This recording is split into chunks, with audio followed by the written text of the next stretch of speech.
Hi, we're going to start our conversation on thermodynamics, and it will take us about a week to finish this topic.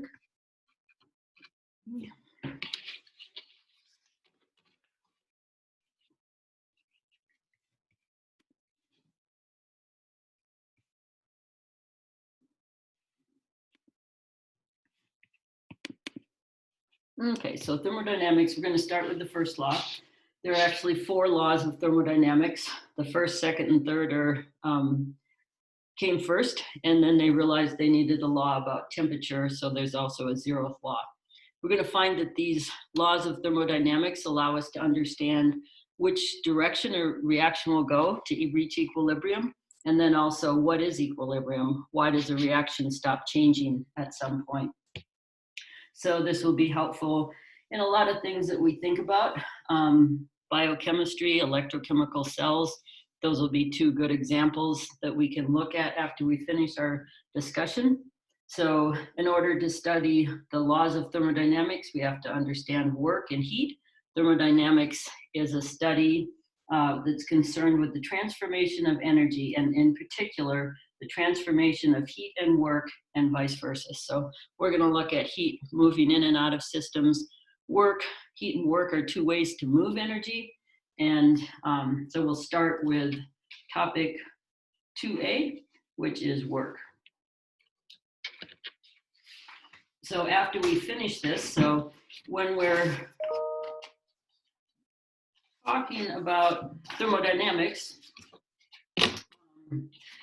we're talking about what's happening in a bulk system. So you have a big beaker of water, or you have some silver nitrate. You just have a large sample of something. So we're going to talk about thermodynamics and what's happening in those big systems. And then when we finish this, before we go on to kinetics, we're going to use statistical mechanics to link what we learned in quantum mechanics about individual molecules, and we'll link that to thermodynamics with essentially looking at the statistics of those small molecules. So almost everything in chemistry deals with transformation of energy. So reactions taking place can need energy, can produce energy. So energy is by definition the capacity to do work. And work is done to achieve motion against opposing force. So work is the process of moving a ball up against gravity or pushing two protons closer to each other. So you have an opposing force and you're working against it. So I want you to go ahead and read the Chemist Toolkit. As always, it talks about work as force times the displacement. That's something we would have looked at back in Chem 107. Talks about work against potential energy of gravity, which will end up being mass times the gravitational constant times how high you lift something. Talks about kinetic energy. Kinetic energy is the energy of motion, so it's always has the same formula, 1/2 mv squared. Whereas potential energy, it's energy because of position, and so it can be positioned in any sort of field. This first equation, the potential energy equals mgh, is the energy in the gravitational field. Another type of field is the electrostatic interaction, or Coulomb's potential energy. So that equation up here for potential energy is the charge on each particle divided by 4 pi, permittivity, and then the distance between the particles. So read that whole toolkit. The important thing to remember and to always think about is you can store energy. So you can store energy either as kinetic energy or potential energy. And then when energy moves, the only two ways to move energy is by doing work or having heat flow in and out of the system. So stored energy, kinetic or potential. Moving energy, you either have to do work or allow heat to move in and out of the system. So if we're going to talk about systems, then we need to think about how we define them. So usually in thermodynamics, you define the system to be what you're studying. So I might be studying a reaction that takes place in a beaker. That would be my system. Everything else in the planet would be the surroundings. And when you add those two together, that's my universe. So something happens to the system, something happens to the surroundings, and you add those two together to see what happened to the whole universe. So there are lots of kinds of systems, and we'll think about these. An open system can exchange both energy and matter. So a beaker that's open to the environment, as you carry out a reaction and maybe you have some gas produced, you allow that gas to escape, you allow the heat to come in or out. That's an open system. A closed system can exchange energy but not matter. So you put a lid on that beaker and you still allow the heat to dissipate in or out, but you don't allow the matter to. And then an isolated system is where nothing can come in or out. So that's like an insulated coffee container. You don't let your coffee come out and you try to keep the heat in. It's not a perfect isolated system, but it's a good example of one. So this page is just talking about those movements of energy in pictures and giving a little more detailed definition of work. Work is the mode of transfer of energy that achieves or utilizes uniform motion in the surroundings. So when you look at this picture, this is an important thing to think about. Heat and work are both moving kinetic energy. So when you heat something up, you randomly add kinetic energy to the particles of a system. And so you don't move the entire system. Whereas when you're doing work, it's like using your hand to push a ball up against gravity. So all of your force is in one direction. And so work can be thought of as coherent movement of energy. So all in the same direction. We're going to talk mostly about expansion work, because that will allow us to derive the equations that we want to understand equilibrium. And so expansion work is when you think about a gas with some pressure expanding or contracting against an external pressure. So remember, work is acting against opposing force. So work is by definition negative P external delta V. So you're working against that external pressure. Where do you get that equation from? The general definition is pretty easy. Let's just look at this. So if our general equation, an infinitesimal small amount of work, d work, is equal to, I should still have dh there, should be equal to force times d h in this picture. So if our gas, for example, is moving up, then we're going to be applying a force with our gas molecules bumping into the piston times however high we move it. So our general definition of work would be here. If force equals pressure times area, so pressure by definition is the force of the gas hitting the walls of the container per unit area. So that means force would be pressure times area. So if we put that in for force, then we get pressure external times the area that we move the area of the piston times the height. And the area of the piston times the height that you move it is equal to how much the volume changes. So when you're talking about expansion work, you can go from the general definition from physics into a more specific definition that's in terms of the pressure of the atmosphere against your piston, and then how far you change the volume, how much you change the volume. The negative comes in because if you expand it, so if we move it up, then the gas did work, but volume 2 is bigger than volume 1. So you get a positive value for pressure external times the change in volume.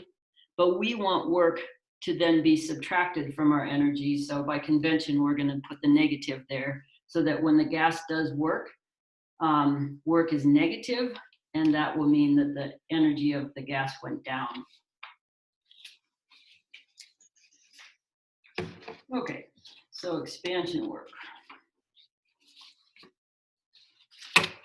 this justification on this page just goes through exactly what I just went through, talking about how you go from our general definition to the specific definition of a gas doing work.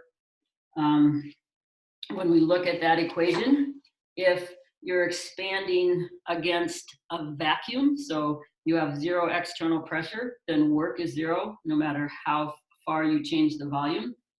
But if you're expanding against a constant volume, then you can look at this equation right here.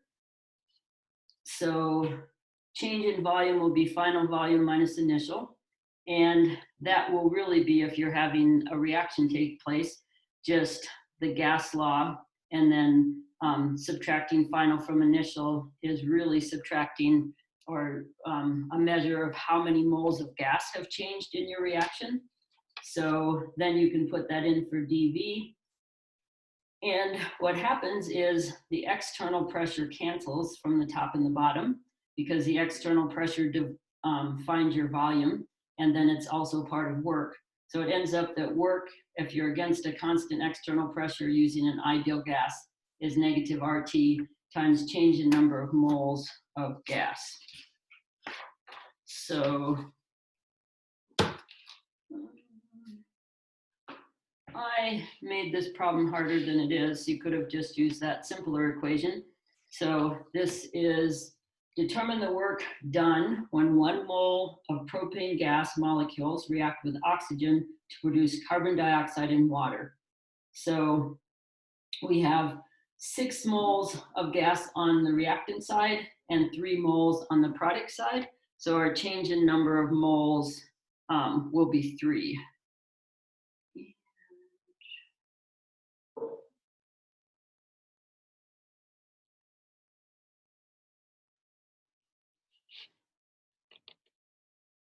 So what did I do? I did this a while ago, sorry. Our initial volume would be the 6 moles on the reactant side, so 6 moles of gas. The gas constant in the right units, temperature that they gave us, pressure that they gave us, and so we get for an initial volume 147. You could have done it easier by canceling your atmospheres, but that wouldn't have been that much easier, because canceling 1 doesn't make the math a whole heck of a lot easier.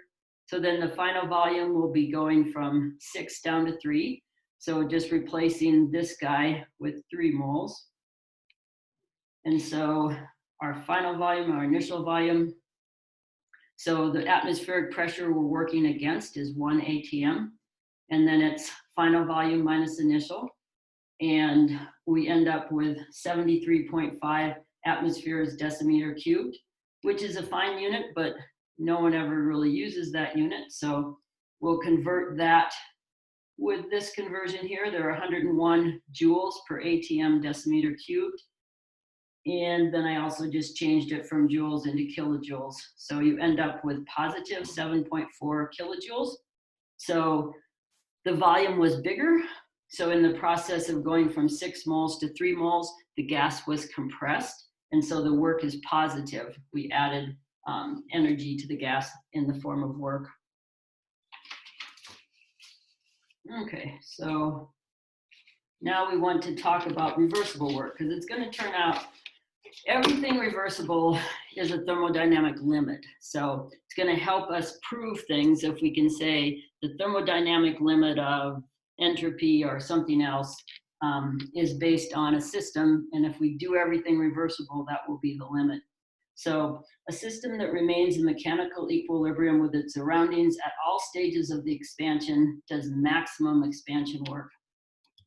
So it's equivalent to just doing the work really, really slowly. And we'll try to look at this picture. So a system does maximum expansion work when the external pressure is equal to that of the system at every stage of the expansion. So external pressure equals initial. So at every stage, you're just changing the external pressure a little bit, so that if you changed it a little bit in the other direction, you would reverse it from expansion to compression. A system does maximum expansion work when it's in mechanical equilibrium with its surroundings at every stage of the expansion, and maximum expansion work is achieved in a reversible change. All three of these are exactly the same statement. And so let's think about where this equation came from and what it means for an ideal gas to do a reversible expansion or compression.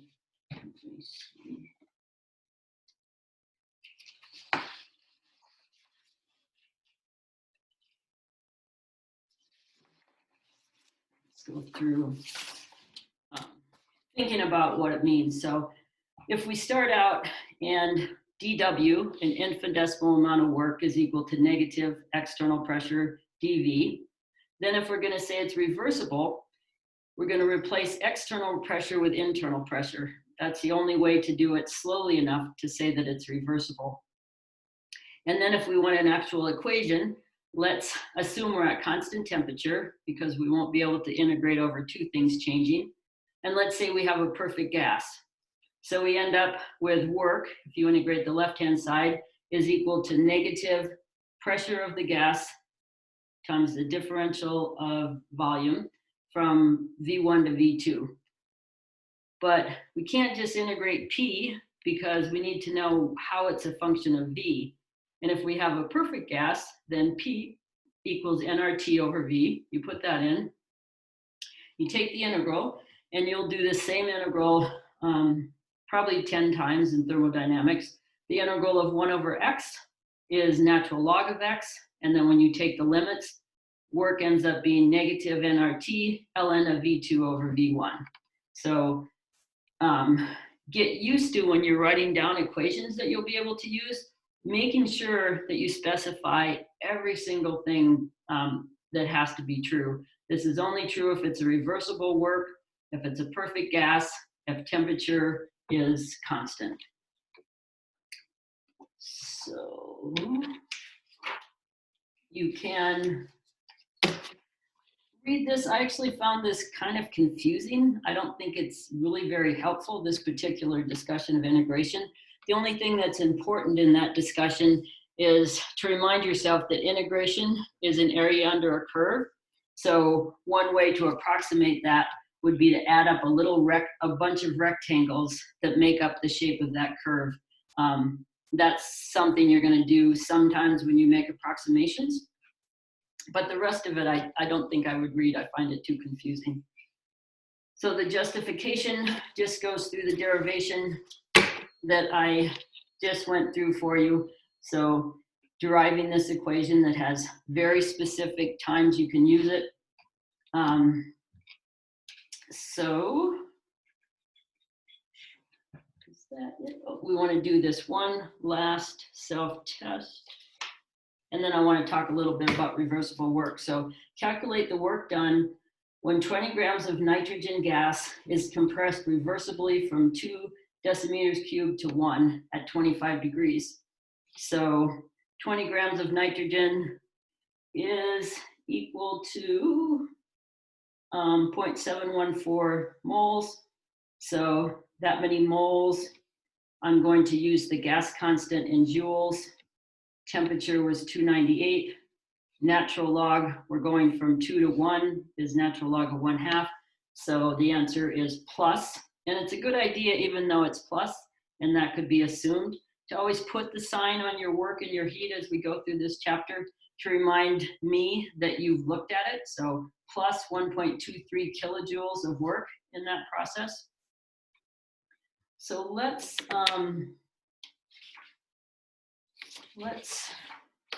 think a little bit about this reversible work process. Let me see. And I might just redraw this picture. So when you think about work, one way to think about pressure is to think about it as gravitational force. So if we think about, we have 2 pistons. One's going to do reversible work, and just to think about the idea of why reversible work is maximum work. So we have a piston resting on a gas, and let's say that each of those pistons are being held down by 5 pennies. And we know that the force from gravity is the mass of those pennies times the gravitational force. So we have an external pressure, which is force times the area. And if we do one of these irreversible expansions, let's say we remove all 5 pennies.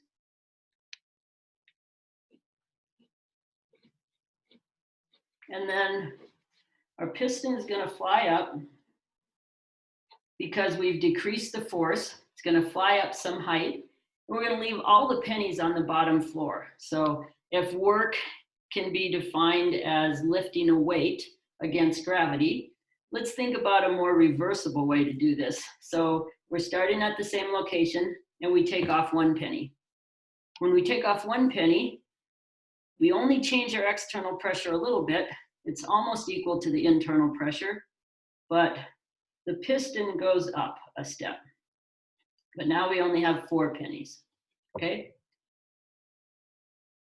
Now let's take off another penny. And the piston will go up again. So each time we remove a penny, 1, 2, 3, we're decreasing the external pressure a little bit. Do that again until all the pennies are off.